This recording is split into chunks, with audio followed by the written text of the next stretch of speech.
A mother removed gluten from her child's diet, and according to her, she said it became a completely different person. A researcher in California said such evidence is inconclusive.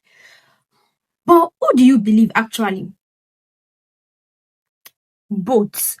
And today, I'm going to tell you why. Now, here's the connection between your gut and your brain. So the gut-to-brain axis is a two-way communication system between your gut and your brain. So according to researchers, the researcher says the gut microbiome consists of trillions of bacteria living in your digestive system. And then this bacteria influences your mood, your behavior, your cognition, and also your neurological functions. Now, multiple research has shown that autistic individuals have different microbiome composition compared to neurotypical individuals. Now, let me explain this. Gastrointestinal issues are extremely common in autism. And studies have shown that about 46 to 86% of autistic children experience gastrointestinal problems like constipation, diarrhea, reflux, and also abdominal pain. So here's the critical condition. When a child is in gut pain, that behavior often worsens dramatically. So what looks like aggression, self-injury, or meltdown could actually be a child experiencing physical pain they cannot verbalize.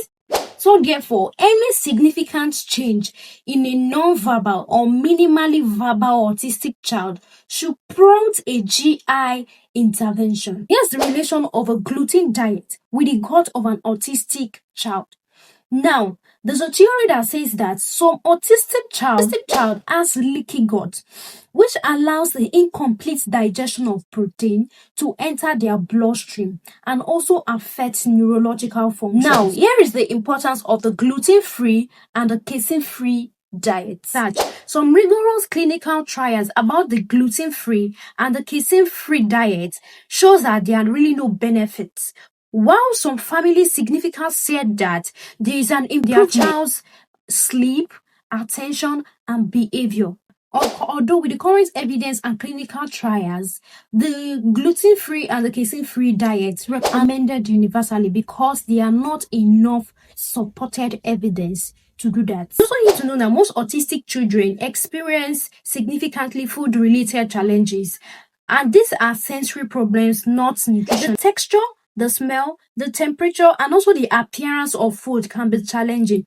And this is called AFID, the Avoidant Restrictive Food Intake Disorder. And it requires a specialist approach. So forcing a child to eat a food that causes distress does not resolve it. It deepens it. It actually works with nutrition.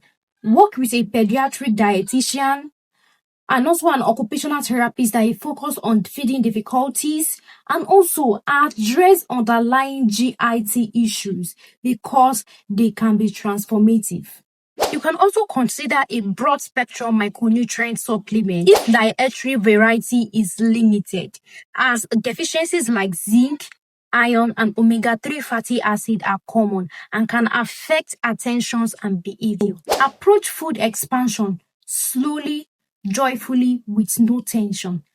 Also, approach food expansion slowly, joyfully, with no pressure. If your child experiences feeding challenges or GI symptoms, please request a referral to a gastroenterologist and a feeding therapist, because this is not a behavioral issue. It is a medical one and requires clinical and deserve proper clinical attentions.